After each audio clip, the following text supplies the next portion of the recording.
सोचो तुम सब कुछ छोड़कर खुद को समझने निकलते हो।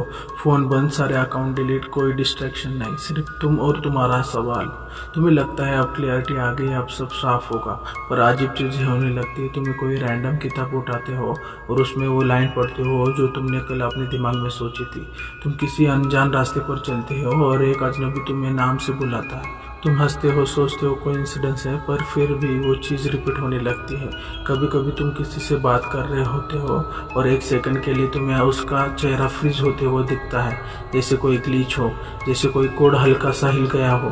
फिर तुम्हें कुछ याद आता है, एक पुराना सपना जो बार बार आता था बचपन में, एक रूम, एक आवाज़, एक टेस्ट। पर वो सपना नहीं लगता अब, वो किसी मेमोरी जैसा लगता है। तुम एक पुराना बॉक्स खोलते हो और उसमें एक नोट होता है। अगर तुम ये पढ़ रहे हो तो जागना शुरू कर चुके हो। अब सब कुछ स्टैटिक जैसे महसूस होता है, रियलिटी लैग करने लगती है और स्क्रिप्टेड लगती है। तुम्हारी चॉइसेस प्री डिसाइडेड।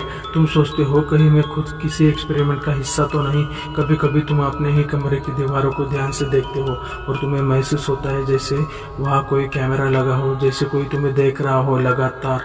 अब तुम्हारे ख्याल भी तुम्हारे नहीं लगते। तुम जो सोच रहे हो वो स्क्रीन पर पहले ही लिखा था।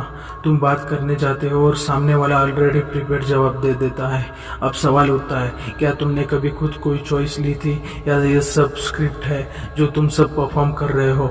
आदि बोल रहा है, पर इस बार लगता है जैसे वो लाइन कहीं पहले सुनी गई थी, शायद तुम्हारे एक्टिवेशन से पहले।